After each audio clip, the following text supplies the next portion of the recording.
할렐루야. 반갑습니다. 이 자리에 함께 하시고 또 가정에서 예배드리신 우리 가족들 진심으로 축복합니다. 김춘수 시인의 유명한 시가 있죠. 꽃이라는 시가 있습니다. 제가 읽어드리겠습니다.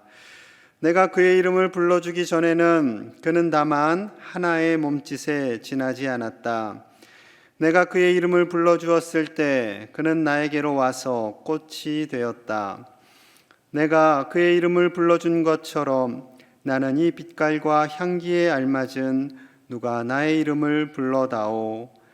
그에게로 가서 나도 그의 꽃이 되고 싶다. 우리들은 모두 무엇이 되고 싶다. 너는 나에게, 나는 너에게 잊혀지지 않는 하나의 의미가 되고 싶다. 아멘 하고 싶으시죠?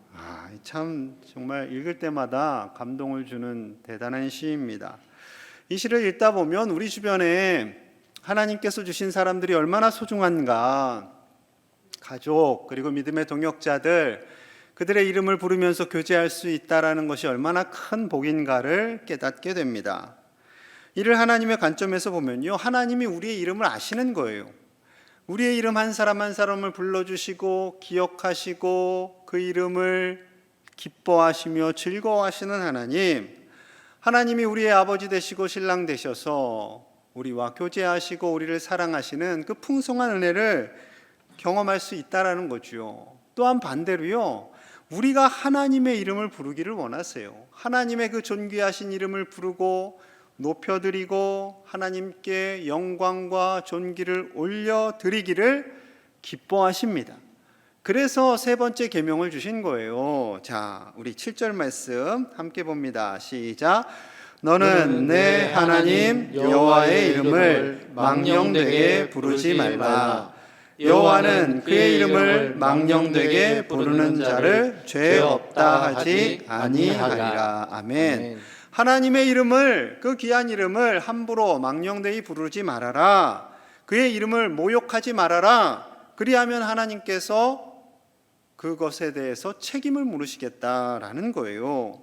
그래서 고대 이스라엘에서는요, 성경을 읽다가도 하나님의 이름을 부를 수가 없었습니다. 여호와, 이 하나님의 이름이잖아요. 성경을 읽다가 야훼라는 단어, 우리 사진 보시면 야훼 네 문자, 하나님의 네 문자입니다. 여호와, 오른쪽으로부터 이렇게 읽어요. 그런데 저 단어가 등장할 때마다 성경을 읽을 수가 없는 거예요. 하나님의 이름을 너무 귀하기 때문에. 감히 어떻게 하나님의 이름을 부를 수 있는가? 우리가 아버지 이름을 쉽게 부르지 않잖아요. 아버지에 대해서 소개할 때 박자, 제자, 일자 되십니다. 뭐 이렇게 표현을 했죠. 저희 아들도 누가 물어봤대요. 초등학교 다닐 때 너희 아버지 이름이 무엇이냐? 그랬더니 박재일입니다. 그래서 제가 그때는 그렇게 하는 게 아니라 박자, 제자, 일자를 쓰십니다. 뭐 이렇게 표현을 하는 거야. 그래야 네가 배운 집 아들이라고 할 수 있어. 그렇게 가르쳤던 기억이 납니다. 그래서요, 이스라엘 백성들도 하나님의 이름을 부를 때 야훼라고 감히 부르지 못하고 아도나이, 나의 주님, 이렇게 표현을 한 거예요. 100년, 200년, 300년, 1000년이 넘도록 그렇게 아도나이 하다 보니까요, 이 사람들이 아까 읽었던 그 야훼 네 문자를 보고서 이걸 어떻게 읽지? 정작 이것을 어떻게 읽어야 할지를 까먹은 거예요. 그럴 수밖에 없겠죠. 대를 이어서 아도나이, 아도나이로 부르다 보니까.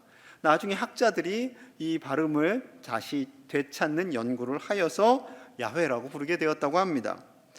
성경 필사가들 역시 이 야훼라는 단어가 등장을 하면요, 목욕을 하고 다시 기록을 한 거예요. 예를 들어서 창세기 3장 8절을 이제 씁니다. 그분이 그들이 그날 바람이 불 때 동산에 거니시는 여호와, 그럼 아도나이라고 하고 이제 목욕하는 거예요. 이렇게 물 견지고 목욕하고 와서 다시 몸 닦고, 하나님의 소리를 듣고 아담과 그의 아내가 아도나이 여호와 이름하면 또 이제 목욕하고 가서, 그리고 와서 하나님의 낯을 피하여 동산 나무 사이에 숨은지라, 이렇게 기록하는 거예요.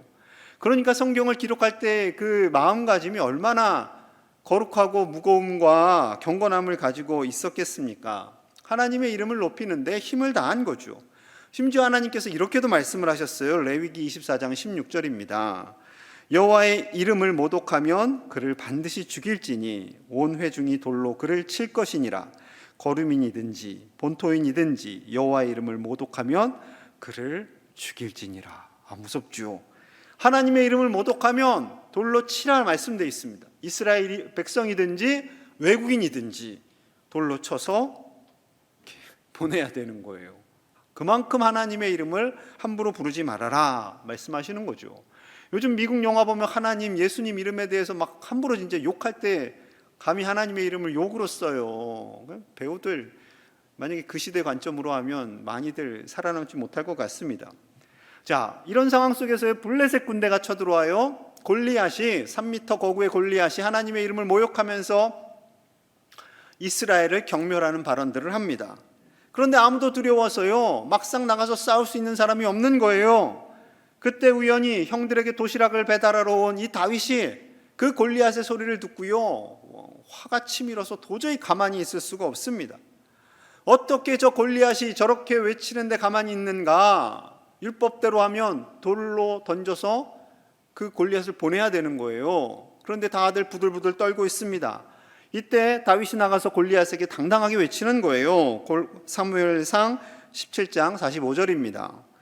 다윗이 블레셋 사람에게 이르되 너는 칼과 창과 단창으로 내게 나아오거니와 나는 만군의 여호와의 이름 곧 내가 모욕하는 이스라엘 군대의 하나님의 이름으로 내게 나아가노라. 하나님의 이름, 하나님의 이름. 두 번이나 그 이름을 외치는 거예요. 감히 너가 하나님의 이름을 모욕해? 하나님의 군대를 모욕해? 내가 도저히 참을 수가 없다. 왕도 가만히 있고 군사도 장수들도 다 가만히 있는데 이 목동 20대 중반에 목동이 갑자기 나와서 이렇게 큰 소리를 빵빵 치니 골리앗이 얼마나 웃겼겠습니까? 그런데 하나님 보시기엔 얼마나 이 다윗이 이뻤을까요? 다른 장수들은 다 가만히 있는데 하나님의 이름이 모욕되는 것을 듣고도 가만히 있는데 이 어린 10대 목동이 나가서 당당하게 목소리를 외치는 그 모습 속에 하나님이 감동받으셨겠죠. 자, 그 다음이 중요해요. 46절 47절 같이 봅니다. 시작. 오늘 여호와께서 너를 내 손에 넘기시리니 내가 너를 쳐서 내 목을 베고 블레셋 군대의 시체를 오늘 공중의 새와 땅의 들짐승에게 주어 온 땅으로 이스라엘에 하나님이 계신 줄 알게 하겠고 또 여호와의 구원하심이 칼과 창에 있지 아니함을 이 무리에게 알게 하리라. 전쟁은 여호와께 속한 것인즉 그가 너희를 우리 손에 넘기시리라. 아멘. 하나님께서 골리앗을 다윗의 손에 넘길 것을 분명히 확신하고 선포합니다. 하나님께서 이 전쟁을 이기게 하신다라는 거죠. 하나님께서 일하심으로 말미암아 전쟁은 무기와 군사력에 있지 않음을 보여주겠다라는 거예요. 그런데 그 중요한 표현을 합니다. 4절, 46절 마지막에 알게 하겠고 그리고 47절에서도 알게 하리라.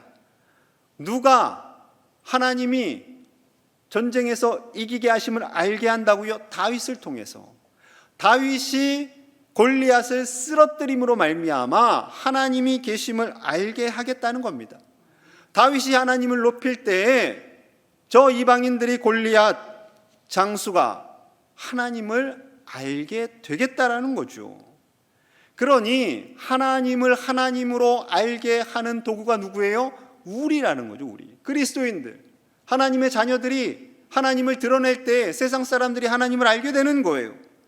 하나님께 영광 올려드리는 우리의 말 한마디, 우리의 행동을 통해서 세상 사람들이 하나님을 높이기도 하고 하나님을 낮추기도 한다라는 겁니다. 여러분, 우리의 신랑님을 누가 높여야 돼요? 아내가 높여야죠. 우리 아내를 누가 높여야 돼요? 남편분들이 높여야 돼요.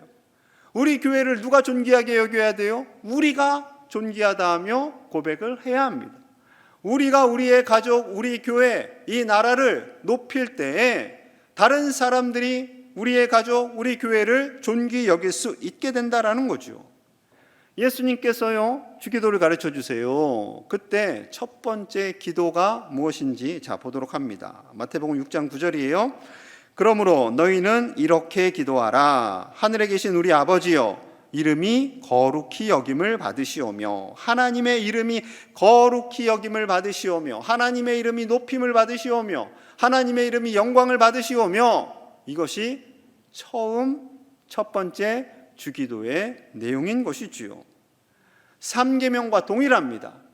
왜 예수님께서 이것을 기도의 첫 번째 내용으로 주셨겠어요? 그 중요하니까. 하나님의 이름을 높이고 하나님께 영광 올려드리는 것이 중요하기 때문에 그렇습니다. 천지만물을 지으셨어요. 우리를 구원하셨어요. 우리의 아버지가 되세요. 그분을 높여드리는 것, 그것이 바로 자녀인 우리가 해야 할 일임을 말씀하고 있는 것이지요. 우리를 통해서 하나님의 이름이 높임을 받기를 원하고 계십니다. 우리를 통해서 예수 그리스도, 우리의 구주 되시는 그 이름이 높임을 받기를 원하시는 것이지요.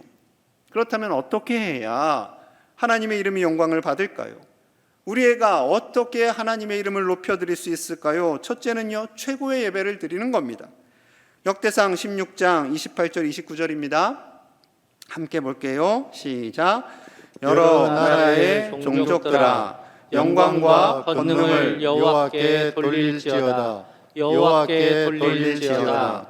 여호와의 이름에 합당한 영광을 그에게 돌릴지어다. 제물을 들고 그 앞에 들어갈지어다. 아름답고 거룩한 것으로 여호와께 경배할지어다. 아멘. 여러 나라 종족들아, 즉 온 세계 백성들아, 하나님의 이름을, 하나님의 영광과 권능을 높일지어다. 하나님의 이름에 합당한 영광을 그에게 드릴지어다. 경배할지어다. 하나님을 높이 올려 드리라라는 거죠. 우리가 지난주에 하나님 한 분만 예배 드릴 것을 말씀드렸습니다. 어떠한 우상도 섬김의 대상, 숭배의 대상이 될 수 없다고 했지요. 예배가 너무나도 중요합니다. 교회의 사역, 교회의 기능 여러 가지가 있지요. 성경 공부도 해야 되고요. 선교, 구제, 전도, 봉사, 여러 가지 많은 일들을 해야 됩니다. 그런데 가장 중요한 것은요, 예배입니다. 우리가 전도하고 선교해요. 그래서 그분들에게 예수님을 영접하도록 돕고요. 그분이 어떻게 하는 거예요? 예배하도록. 저 하나님의 땅이 아니었던 그러한 세계가 하나님을 알고 예배하도록 선교사님도 파송하고 우리가 전도하고 말씀을 가르치는 거죠. 하나님을 예배하기 위함입니다. 영상으로든 이 자리에 참여해서 우리는 하나님께 우리의 마음을 다해서 최고의 예배를 드려야 하는 것이지요. 이 예배는요, 이 땅에서만 드리는 것이 아니라요, 저와 여러분들이 천국 가서도 하나님께 예배합니다. 자, 요한계시록 19장 1절이에요. 이 일 후에 내가 들으니 하늘에 허다한 무리의 큰 음성 같은 것이 있어 이르되 할렐루야, 구원과 영광과 능력이 우리 하나님께 있도다. 아멘.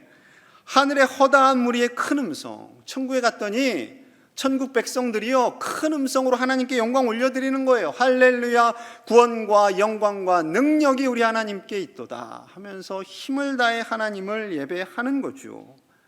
여러분, 하나님은 우리의 예배를 기뻐 받으십니다. 보통 예배 드리러 올 때 오늘 교회 가서 은혜 받아야지 하는 마음으로 오시잖아요. 여러분, 죄송합니다만 그것은 50점입니다. 원래 예배는 우리의 것을 드리는 거예요. 우리의 마음을 드리는 거예요. 우리의 전 존재를 드리는 거예요. 그리고 하나님께서 우리에게 은혜를 주시는 거죠. 이것이 100점짜리 예배가 됩니다. 사랑하는 여러분, 하나님께서 우리를 구원하여 주신 그 은혜에 감격하여서 하나님의 이름을 높여드리고 우리의 존재를 내어 드릴 수 있는 저와 여러분들이 되어야 할 줄로 믿습니다. 그리고 하나님께서 주시는 크신 은혜, 그 능력을 힘입어서 세상에서 믿음으로 승리하시는 저와 여러분들 되시기를 간절히 축복합니다. 둘째로, 우리의 선한 행실을 통해서요, 하나님의 이름을 높여드립니다. 하나님께 영광을 올려드리는 거예요. 베드로전서 2장 12절입니다. 같이 볼게요. 시작. 너희가 이방인 중에서 행실을 선하게 가져 너희를 악행한다고 비방하는 자들로 하여금 너희 선한 일을 보고 오시는 날에 하나님께 영광을 돌리게 하려 함이라. 아멘. 말씀을 잘 보셔야 돼요. 영광을 돌리는 사람이 누구예요? 하나님을 알지 못했던 사람들, 심지어 크리스찬들을 비방했던 사람들, 비방했던 사람들, 저것들은 제대로 살지도 않으면서 거룩한 척해 하면서 비방했던 그들이 그리스도인들은 좋은 사람들이구나, 저들의 하나님은 좋은 분이셔 라고 하나님께 영광을 올려드리게 된다라는 겁니다. 그러니 그리스도인들의 선한 행실이, 선한 말과 그 행동이 얼마나 중요한가를 말씀하시는 거죠. 그러나 안타깝게도 이 두 번째 방법은 한국 교회에 있어서 가장 취약합니다. 취약해요. 특별히 이번 코로나 사태로 인해서 한국 교회는 더 위축되었습니다. 처음에 강력한 타격을 준 건 신천지죠. 언론에서 신천지를 교회라고 표현했어요. 신천지 교회. 그들이 간판을 그렇게 달았으니까 언론이야 그냥 표현하는 거죠. 하지만 이단 사입이 그 단체를 통해서 한국 교회 이미지가 크게 실추되었고요. 그리고 광화문 집회로 인해서 유명해진 교회 때문에 한국 교회는 또 한 번 크게 실추를 당합니다. 그리고 곳곳에 여러 교회에서 확진자, 집단 확진이 나오면서 또 교회의 이름은, 하나님의 이름은 실추를 당하게 되는 거죠.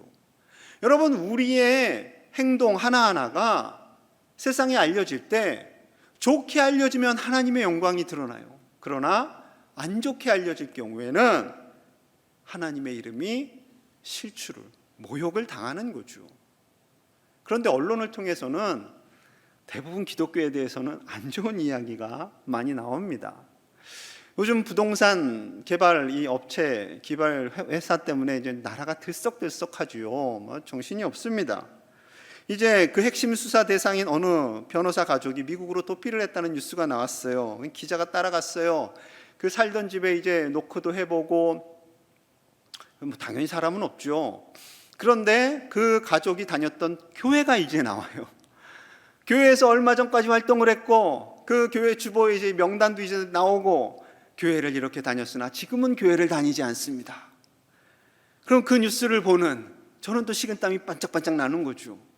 안 믿는 사람들이 저런 거친 말이 나와요. 그들이 입에서 거친 말들이 나온다는 거예요. 저런 사람들이 교회를 다니다니, 이 정도는 좋게 표현했겠죠. 아마 심한 말들을 많이 했을 겁니다. 그만큼 우리가 잘못 행동하는 것, 잘못 말하는 것, 언론에서는요 여과 없이 내보냅니다. 종종 연예인들이 하나님께 영광을 올려드립니다, 하나님께 감사합니다, 이런 건 이제 다 편집돼요. 선행을 한 것, 기부를 한 것, 교회가 잘한 것들에 대해서는 거의 많이 편집을 합니다. 왜냐하면 종교는 평등해야 됩니다 해서 기독교에 잘한 것을 좀 가리게 되죠.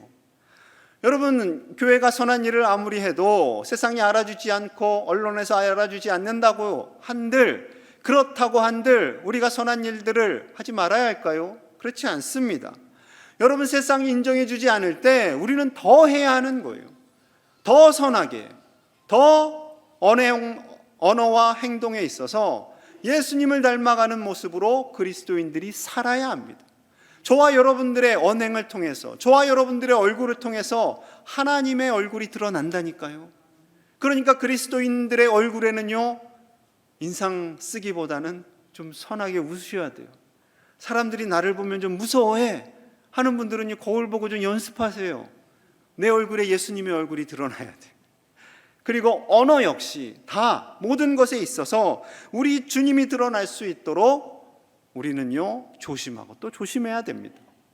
예수님께서 선한 사마리아인의 비유를 하시지요. 이 비유를 누구에게 하셨냐면요, 자, 누가복음 10장 25절 봅니다. 제가 읽을게요. 어떤 율법 교사가 일어나 예수를 시험하여 이르되 선생님, 내가 무엇을 하여야 영생을 얻으리이까? 어떤 율법 교사, 율법에 대해서 잘 알고 있다는 이 율법 교사가요 예의 없게 예수님을 시험하려고 질문하는 겁니다. 어떻게 해야 영생을 얻으리이까? 예수님이 다시 되물어요. 그럼 네 생각에는 어떻게 해야 영생을 얻는다고 생각하니? 그러자 그가 말합니다.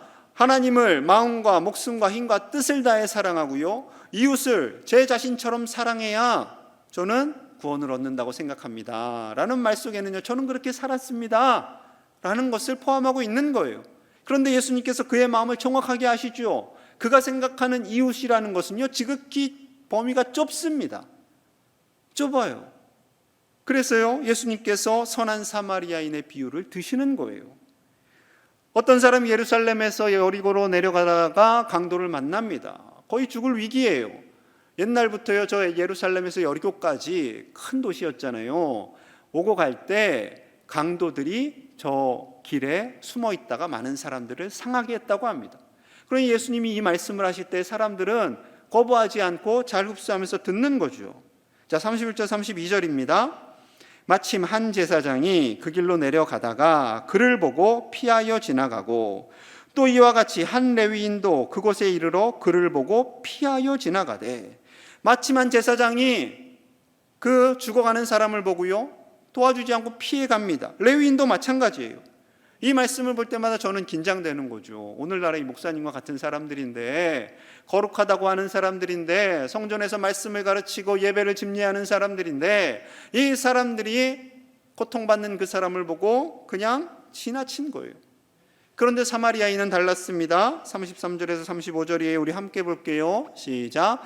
어떤 사마리아 사람은 여행하는 중 거기 이르러 그를 보고 불쌍히 여겨 가까이 가서 기름과 포도주를 그 상처에 붓고 싸매고 자기 짐승에 태워 주막으로 데리고 가서 돌보아 주니라. 그 이튿날 그가 주막 주인에게 데나리온 2를 내어주며 이르되, 이 사람을 돌보아 주라. 비용이 더 들면 내가 돌아올 때에 갚으리라 하였으니. 유대인들이 멸시하고 사람 취급 안 하는 그 사마리아인은 죽어가는 그 사람을 돌보아 주고 자기 나귀에 태워주고 비용도 지불하겠다고 그렇게 말을 합니다. 그리고 더 든다면 내가 돌아오는 길에 더 주겠다고 합니다. 예수님의 질문이 여기서 중요합니다. 36절이에요. 내 생각에는, 율법학자 너의 생각에는 이 세 사람 중에, 제사장, 레위인, 사마리아인, 이 세 사람 중에 누가 강도 만난 자의 이웃이 되겠느냐, 이웃이 되겠느냐라는 질문이에요. 이 질문에 율법학자에 대답하기 싫습니다. 싫어요. 왜냐하면 자기들이 그렇게 가르쳐왔고 행동해 왔거든요. 사마리아인은 사람도 아니고, 쟤네들은 무시해도 되고, 쟤네들은 도와주지도 않아도 되고, 그렇게 말했어요. 하나님을 사랑하고 이웃을 내 몸처럼 사랑해야 합니다라고 말하면서도 사마리아인에 대해서는 그런 행동과 말을 하면서도 아무 죄책감도 없었던 거죠. 자, 어쩔 수 없이 질문에 대답을 해야 돼요. 그런데 이렇게 답을 합니다. 37절이에요. 이르되 자비를 베푼 자니이다. 예수께서 이르시되 가서 너도 이와 같이 하라 하시니라. 아무 문제 없는 것 같지만요, 그 율법학자의 입술에는요, 사마리아인입니다라고 인정하기가 싫은 거예요. 그래서 자비를 베푼 사람입니다 라고 돌려서 말을 하는 거죠. 여러분, 우리 주님께서는요, 누구든지 하나님의 마음을 품고 그를 선대하고 그를 사랑하고 섬길 때 그 받는 그가 하나님께 영광을 올려드린다라는 거예요. 예수님의 십자가가 바로 그겁니다. 예수님의 십자가는 이스라엘 백성들만 위한 것도 아니고, 착한 사람만 위한 것도 아니고, 가진 자들만 위한 것도 아니고, 모든 사람, 모든 인류를 구원하시는 하나님의 마음, 그 마음인 거죠. 그 예수님의 마음을 품고 최고의 예배를 드리고, 그 마음을 품고 어렵지만 힘들겠지만 사랑하고 섬기라라고 말씀하고 있는 거죠. 이를 통해서 예수님 믿는 사람들은 좋은 사람들이구나, 저들의 하나님은 참 좋은 하나님이시구나 라고 해서 하나님께 영광 올려드리라 라는 말씀을 하고 있는 것입니다. 여러분, 우리가 어렵고 힘든 분들 조금 도왔다고 해서, 반찬 봉사를 조금 했다고 해서 우리의 삶이, 우리의 행동이 하나님께 다 드려진 것은 아닙니다. 그것도 중요합니다. 중요한 것은 우리의 언어와 우리의 행동과 우리의 마음이 전적으로 예수님을 담고요, 사랑하기 힘든 그에게도 주님의 사랑을 전하고요, 어떠한 이웃이든지 그에게 주님의 마음을 품고 다가가서 섬김으로 인해 그가 하나님께 영광을 올려드리기를 주님 말씀하고 있습니다. 사랑하는 여러분, 하나님이 영광을 받으시고 하나님의 이름이 높임을 받는 이 귀한 사역 가운데 함께 동참하시고 하나님의 칭찬받는 저와 여러분들 다 되시기를 간절히 축복합니다. 우리 함께 기도하기를 원합니다. 하나님의 이름, 그 능력의 이름, 그 이름을 높이기를 하나님께서 원하고 계십니다. 우리의 이름을 다 아시고 사랑하시는 하나님께서는 마찬가지로 하나님의 이름을 높이며 영광을 올리라 말씀하십니다. 우리가 온 마음을 다해 드리는 예배로 영광 올려드리게 하여 주옵소서. 우리의 선한 행실로 이 세상이 하나님께 영광 올려드리게 하여 주시옵소서. 우리 모든 각자 믿음의 백성들이 그리고 우리 교회가 그렇게 쓰임받기를 소망하며 함께 간절히 마음을 담아 기도합니다. 하나님 아버지 감사합니다. 우리의 이름을 아시고 우리를 사랑하시는 하나님, 하나님께서 우리의 이름을 아시고 높여주시듯이 우리가 하나님의 이름을 높이며 영광 올려드리게 하여 주시옵소서. 마음을 다해 하나님께 예배하며 영광 올려드리게 하여 주시옵소서. 우리의 선한 행실로 온 세상이 하나님께 영광 올려드리도록 우리를 사용하여 주시옵소서. 그리하여 하나님의 이름이 이 땅 가운데 온 세계 위에 영광을 받아 주시옵소서. 예수님 이름 받들어 간절히 축복하며 기도하옵나이다. 아멘.